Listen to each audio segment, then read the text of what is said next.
So we're wrapping up day 2 at Vision 2030, and now I'm joined by the Group Manager for Sustainable Socioeconomic Development for Tiger Brands. Thank you so much for joining me. It's a pleasure to be here. Thank you. Lovely. Can you tell us a little bit about your contribution today at the summit? But more than that, the contribution that Tiger Brands has to really achieving the NDP goals.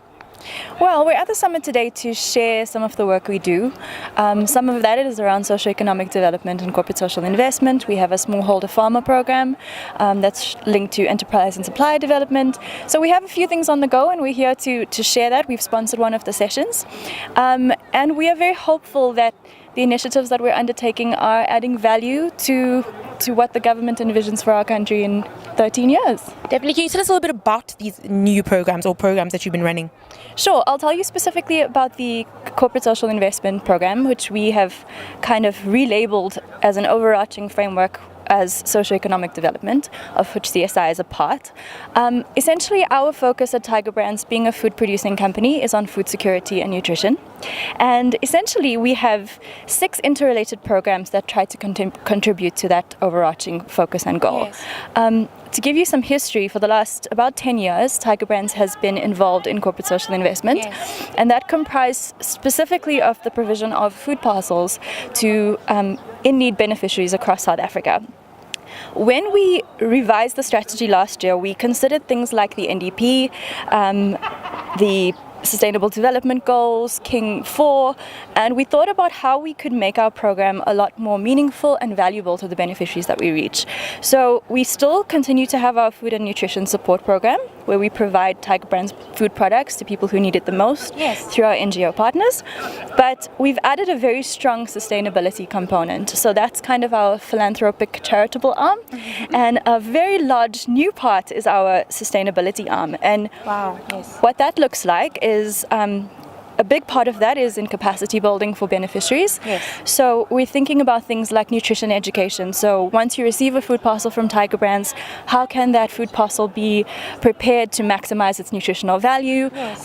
What kind of food can you grow to enhance the nutritional value that you're getting from our food parcel? Yes. So linked to that is our food garden program. It's a household and community food garden program.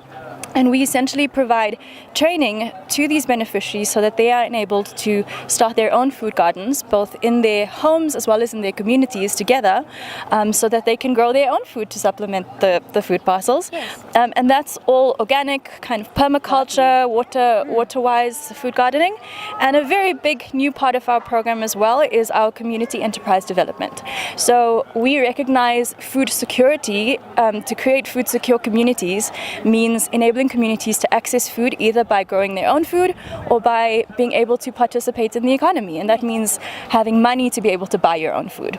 So we are starting a program where we're looking to work with communities so that we can recognize what the needs are in that specific community and how we can look at opportunities for small business development so that communities can become more sustainable and can meet their own basic needs themselves around food. Lovely. I've actually noticed that the NGO sector is not well represented today. The beneficiary sector isn't well represented today. What do you think that will mean in really involving the NGO sector in establishing the NDP goals and really Vision 2030? Because I do think that they are the heart of what it is we're trying to do today. They absolutely are.